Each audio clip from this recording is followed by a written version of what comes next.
Podcasting from Singapore and broadcasting all around the world. You're listening to the Ignite EdTech Podcast with Craig Kemp, taking the pulse of educators from all over the globe and bringing what you need every week.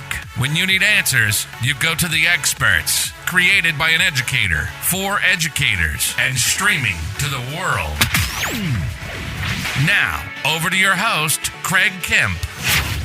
Hello and welcome to episode 52 of the Ignite EdTech Podcast. I'm your host, Craig Kemp, and I'm thrilled to have your support. Most of you know I continue to work with the incredibly talented Mark Quinn to improve the final audio quality of this podcast. He has his own podcast production studio that provides editing and mastering services to content creators. To connect with Mark, please see the details in the podcast notes below. And if you haven't followed his Make a Difference podcast, I highly encourage you to do so in your podcast channel of choice. Last week, I encouraged you to think about design thinking. Thank you for sharing as always. Check out our social streams for more. This week, I wanted to ask about how you measure the efficacy of EdTech products. We will explore this idea later in this episode, but first, I wanted to hear your ideas. How do you assess the pedagogical quality, usability, and effectiveness of the EdTech tools that you use in your school or classroom? How do you judge what tools to use, and how to use them and why? Please share with me via our Ignite EdTech social streams. I look forward to hearing from you soon. A tool that has positively impacted the authentic and purposeful use of technology into classrooms and meeting rooms that I have worked in is ZeeMaps. ZeeMaps is an online mapping service. It allows you to easily create, publish, and share interactive maps. You can construct dynamic visualizations of geographic information, producing maps from your list of locations. You can, for instance, create maps of places you plan to visit with students, or share maps of specific locations you have visited. And although it displays Google Maps, ZeeMaps is not affiliated with Google and has its own servers where all created maps are stored. There's a lot you can do with the free version, and I've seen this used incredibly well across a range of age groups and subject areas. I highly recommend you take a look at ZeeMaps.com. The link is in the description below. Last week, we talked about design thinking and how it fits into any classroom. If you're interested in learning more, go back and listen to last week's episode. This week, I wanted to focus on evaluating the efficacy of EdTech tools in our schools.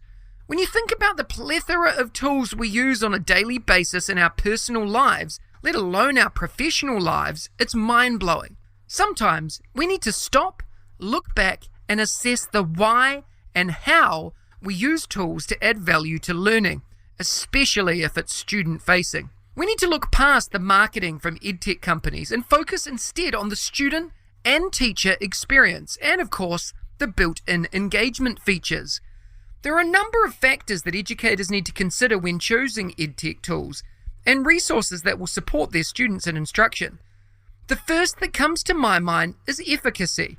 Educators know to look for a research base behind the resources they use in their classrooms. But Nell Duke, professor of education at the University of Michigan in the US, warns that conclusions drawn from research are only as sound as the research itself. A teacher choosing a learning tool likely does not have the time to thoroughly investigate the research that each organization cites. To quickly gauge the impact that a tool can have on your students' learning, examine testimonials from students and teachers who have used it. The quotes shared in sales presentations and ribboned across product pages often express excitement for features like earning points, watching entertaining videos, or raising a state test score. So look closely for indications that students have actually learnt something valuable. Check to see if there are testimonials where a student enthusiastically describes a new concept they learned, elaborating on how their perspective on an issue changed, or even mentioning what they are reading about, or what interesting problems they're learning to solve. Another key element in my mind is the student experience. Can you try the tool as a student would prior to committing? If so, explore the experience from the perspective of 3 different student personas. For example, an English language learner, an advanced reader, and a student with learning needs. When you look at the product from the perspective of a student persona, you might notice that there's no audio feature or captioning to support striving readers, or language learners to independently access complex text. Or when you play the audio, you might detect that the voice is robotic and unengaging. Or maybe there's a human voice that reads with expression, but all the texts are read by people with the same regional dialect or accent, which is problematic when teaching through an equity and inclusion lens. When assessing from the students' perspectives, determine if this tool you are investigating will meet their varying needs, and if so, what protocols, modifications, or settings you'll need to put in place. When I think about a tool to use with students, I think of intrinsic motivation. While small rewards work to motivate students to complete basic tasks, incentivizing meaningful learning activities has the opposite effect. Yet, many EdTech tools rely on features like points, badges, and even competition among peers to extrinsically motivate students to stay engaged. Celebrating students' progress with quantifiable measures can be helpful, but the progress celebrated has to be meaningful to the student. When exploring EdTech tools, ask yourself these questions. Do students set the goals? Who guides them to set ones that are measurable and achievable? Do they get to choose when they see status updates? Or do dings and cheers confront them uninvited? Are these rewards a minor feature, outshined by the stimulating and relevant content the student is actually engaging with? Or are they the primary factor in motivating the student to participate? Extrinsic rewards can help some students initially engage, but then the stimulation offered by the content and learning activities should take over. When testing a program, consider the balance between extrinsic rewards and opportunities for students to cultivate intrinsic motivation to learn. Finally, one of the features that's important to me is the teacher experience. Does the tool add value to your role as a teacher? Does it inform next steps in teaching and learning? Is it flexible? Can it personalize learning? Does it produce useful reports to support student learning? Many programs struggle with these elements, and while engaging for students, they provide limited data to support the teaching experience. In some cases, a program's flaws can be addressed with ongoing training and coaching, so it's important to know from the start if the tool is so complex that expert training is needed in order for teachers to use it effectively. Before introducing digital learning tools to students, determine exactly how the technology will help you and add value. The most important resource for your students is to do your part well. I love what companies like the Education Alliance of Finland does in reviewing tools for educators, and the work, of course, that the EdTechImpact.com do. I also highly recommend that you explore Common Sense Media as a tool to evaluate not only apps and websites, but also movies, shows, and books. Both are great places to go as an educator to explore. I'd love to hear from you on how you're exploring the idea of assessing EdTech efficacy. Please reach out with your ideas and thoughts. Every week, I bring you a short interview with some of my edu heroes, an engaging learning experience with someone who makes a difference in education every day, with a particular focus or angle towards educational technology. This week, I had the pleasure of chatting with Philippa Wraithmell. Let's have a listen to the chat. Today, I have the honor of speaking with Philippa Wraithmell, who you may know as @Mrs. Wraithmell on Twitter. Philippa is an ADE, a digital learning specialist, and an active and inspiring online educator and sharer of learning. I've been connected with Philippa for many years, and I constantly learn a lot from her. She's based in Abu Dhabi in the UAE and is an aspiring head teacher. Philippa, it's a pleasure to have you on the show today. Are you ready to talk about education and technology integration? I am. Thank you so much for having me. What a wonderful introduction. Absolute pleasure. Let's go. Why don't you start by telling us a little bit about your current role and what inspires you to do what you do? So currently I'm the Director of Digital Education at Cranleigh School in Abu Dhabi, and I came into that role about 18 months ago to basically do a 360-degree turn on their digital learning strategy, to build a strategy to embed digital literacy and to take their primary side of the school, or their pre-prep and the lower prep, to being a one-to-one device school, which quite in a whirlwind has actually happened within the last 12 months. And it's incredible. And so my previous role as well was really similar. Basically, I support teachers in understanding why technology is so important and how we can use it to better understand the students in front of us, all of our learners, whether they are EAL or whether they are SEN, and being able to really kind of link those tangible things towards education and not just as a bolt-on. So everything that I do really is about getting people to question why and what they're doing, and just getting the best out of technology for education. It's so inspiring what you've done, and that journey must have been super rewarding as well. And I think you alluded to some of this, but what's your best advice for educators in relation to EdTech? Yes, absolutely. I have alluded slightly to it. It really is why I think the biggest thing that I've done in everywhere that I've worked and all the schools that I've been training in as well, because I do some work across the UAE with Apple as a specialist, it's just constantly questioning, but why are you using it? What's the real relevancy to having that specific application or using that reading platform, or for you to be sharing that information with parents or students or whatever? It's about what does it actually do? How does it benefit? And if I took it away, would they still be learning? Is it there? Is it important to what they're able to do to succeed as a child in that class? Or is it actually just there as a bit of a gimmick? And, lots of this happens is, but I've seen it work in this school, so obviously it'll work here. And actually, what we always need to question is, well, who are the students in front of us and who are the people that we are teaching and educating? Because they're the people that are important. Lots of applications are incredible, but they don't necessarily always work for everybody's ecosystem. And it really has got to just be questioning.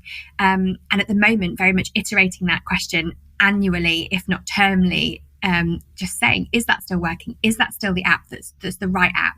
Is it still worthwhile using that and having that time with it? So really, it's questioning constantly why it's being used. And that would be my biggest thing to any educator is if you look at what you're using, why are you using it?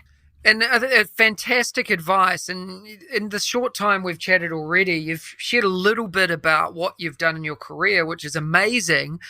But what's your next big goal? What do you want to do or achieve that you haven't been able to do yet? So I think at the moment I'm actually writing a book all about digital ecosystems in schools and about why it's so important. I have a lot of teachers that reach out to me and ask questions about how to integrate and about how to support their colleagues to understand about, I guess, why they should be using it and taking it more seriously in some respects. I think obviously COVID has been an incredible support to educational technology, and about actually making people realise that it is quite critical to our 21st century learning and actually our future of learning and education. And so that, I guess, is my big thing is actually getting that book written would be my next big goal and my big step. And my biggest goal and dream is really just to have my own school and to just have lots of really quirky things going on that just really inspire learners.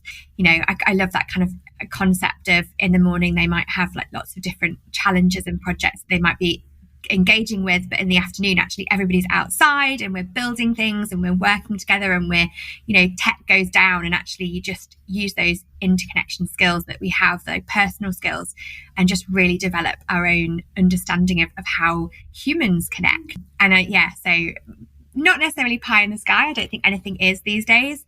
But yeah, that would be my dream. Yeah, wow, that sounds so cool. I love the sound of that. It's definitely a place I'd send my kids to. Now, you haven't really talked about this yet, but I'm really keen to dive a little bit deeper about this. You've got a website that's pretty well known, designed to teach digitally. It's packed full of ideas and resources. What inspired you to start it, and what can we gain from engaging in your website?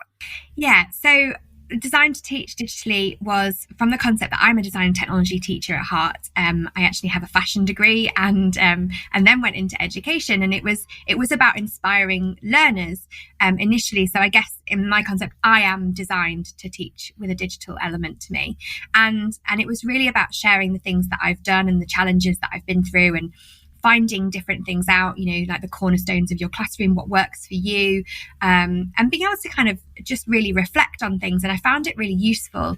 When I moved over to the UAE was when I first really dived into the whole school element of digital technology. And I needed to understand why I was using it. And for me, as a parent as well, I was always questioning, well, is that the best for my children? Because if it's the best for my children, then it 100% is the best for everybody's children. Because, as a parent, you want the best, you want them to have the best outcomes, you want them to have the most, creative, adaptable things to help them to understand why education is so important and really inspire them. So I guess really for me, it was quite cathartic. It was very much kind of, what am I doing? I'm evaluating it, and did it work? And if it worked, great. If it didn't, almost even better, because actually, how can I make it work? How can, is it something that we just go, that's not something that's actually should be used in education? Or equally, is it something that actually maybe didn't work in this setting but could work for somebody else? So for me, it was very reflective. And I, really enjoy the fact that people have been really enjoying reading some of those different articles and being able to kind of have their own ideas and share that bits of information with me. A lot of the information that I've been getting back is that it's been really helpful and supportive, but equally I also love getting other people to write things on there. Like actually one of the most popular blog posts on there is about Kahoot, and it wasn't written by me, but that was kind of the point of it. Was I can write a lot, and I could write about all sorts of things, but actually I don't just want my perspective. I want educators' perspectives. From in the last 12 years, from when I first started as a teacher, where everything was a closed book, everything was a closed door, and my head of department made every single person write their own lessons and their own schemes of work because she didn't want to share them. I then have grown to love this concept that actually education's not like that. Education is about sharing. It's about collaborating and supporting one another. And that really is kind of the whole concept of Design to Teach Digitally. It's about sharing, it's about supporting, and it's just about trying to inspire people to think, I guess, a little bit differently about education and what it could be. It's a fantastic resource, and we'll make sure the link to it is in the podcast notes below. Let's dive into some quick fire questions. Just the first thing that comes to your head and a little brief explanation as to why. What is your hashtag one word for 2021?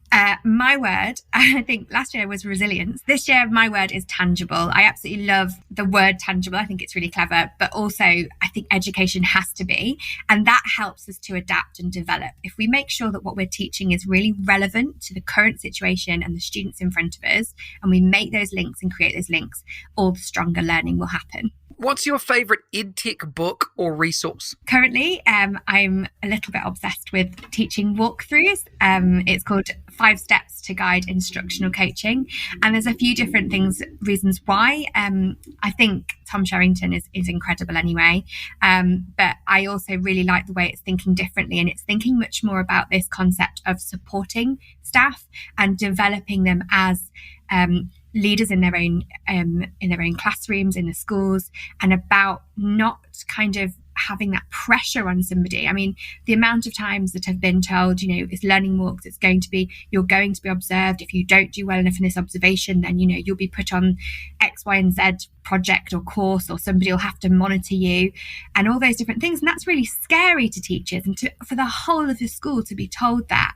And, and it happens across the world. We have to do these learning walks. It's really important. And then what do we get out of them? And potentially a lot of feedback from the staff that I've spoken to and schools that I've worked in, lots of people go, no one even comes and talks to me about what I did or how it went well. And I think that idea of actually it being much more coach driven is really important. My last school specifically was incredible. It was distributed leadership.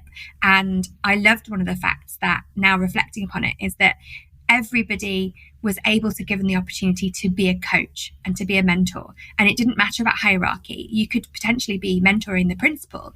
The concept was that you were there to talk to them and talk about these ideas and concepts and share and challenge those objectives and question whether something went right or wrong, or whether you believed it did or not. And actually education, again, it shouldn't be, oh, that was a terrible lesson for that 5 minutes that I was in there, that didn't work. It should actually be, that didn't work at that moment, but goodness, 10 minutes later when I'd realized that wasn't working and I'd done something else and I changed it, or in the next lesson when I went back to it in a different perspective, it worked really well. And I'm really glad that I failed at that moment, because now I've succeeded with those students. And I think that coaching mentality is incredible.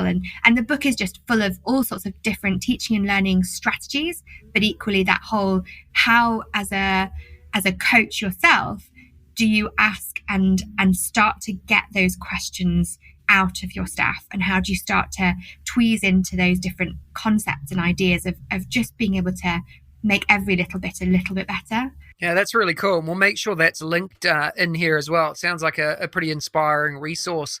What's your go-to EdTech tool that the listeners need to give a go? So this is really hard for me because I think for the last 12 months, I've been trying to get everyone to think much more simply. And I think for me, it would be something like Quizizz. I have seen over the last 12 months and done case studies on it actually in our school.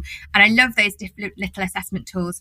But for me, Quizizz has been a real superstar of our learning, especially through remote learning. And actually having done learning walks with students recently, they have loved it as well. Apart from the fact that it's that quick fire quiz kind of style of being able to assess someone's learning, it also drives on that competitivity, but if you want to.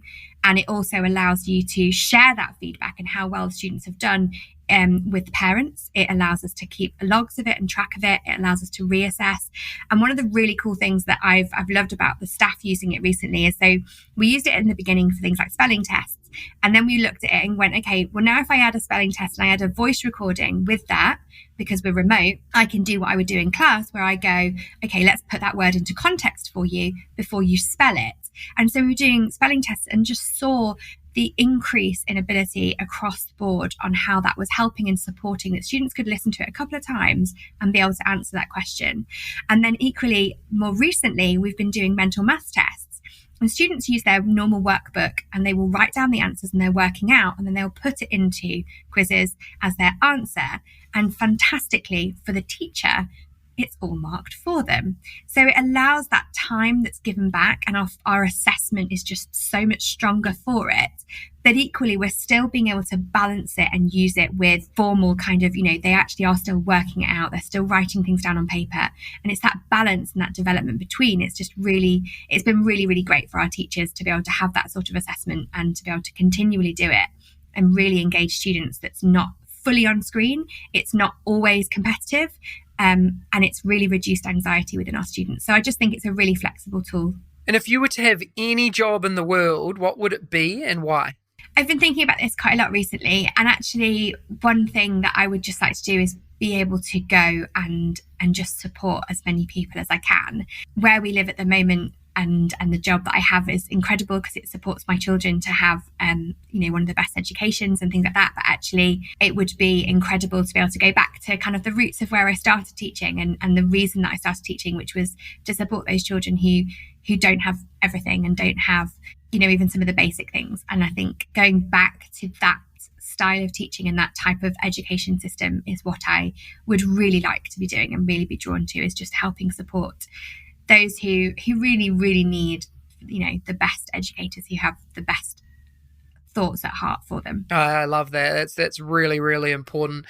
Finally, Philippa, what's your favorite education-focused quote? It says, don't miss out on something that could be great just because it could also be difficult.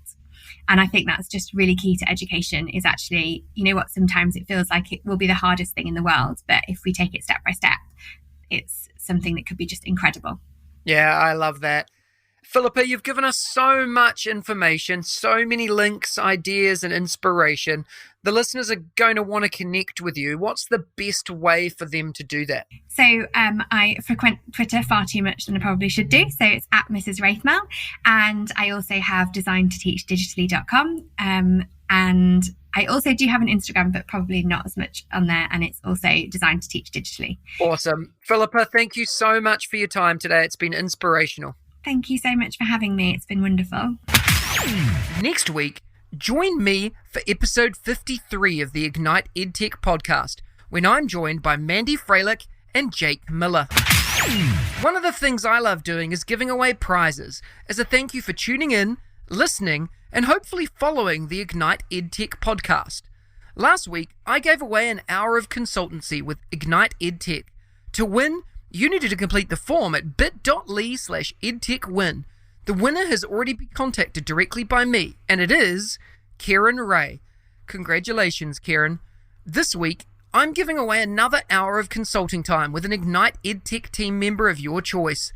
To win this prize, you need to go to bit.ly/edtechwin and complete the simple form. It'll take you less than a minute to do. The link is in the description below. Competition closes on Wednesday the 9th of June, and the winner will be contacted directly by me and announced on next Friday's podcast episode. Good luck.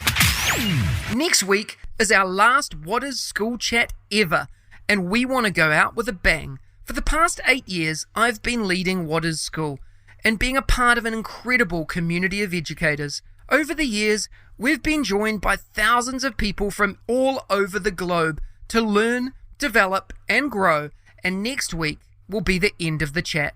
After 8 years, it's time to move on from What is School, and we want to go out with a bang, so I'm asking each and every one of you to join us, share it around your PLN, and help us celebrate the last 8 years of learning, developing, and growing together. I often get asked, why are you shutting the chat down? Why not pass it on to someone else? What is School has had an amazing experience over the last year, and it's time to move on to bigger and better things. There are multiple other chats around, and I encourage you to join those. Thank you so much for your support. I really do appreciate it. Thank you for being an extremely important part of the Ignite EdTech podcast. If you enjoyed today's episode, please smash that follow button and share it with your colleagues, friends, and families. Please also remember to spend 2 minutes to rate the podcast so we can reach even more educators and EdTech enthusiasts globally. Please share your favorite part of today's show by tagging me on Twitter, Facebook, Instagram, or LinkedIn. And don't hesitate to ask me questions that I can answer in an upcoming episode. Remember, you have the chance to win as well. Check out the links in the description for more, and I'll see you again next week. If you liked today's episode, please don't forget to subscribe so you don't miss another episode. And be in the drawing to win prizes every week. If you know others that would enjoy the show, please hit that share button and brighten their day. Join us again next week for your weekly EdTech hit with @Mr. Kemp NZ. We'll see you again soon.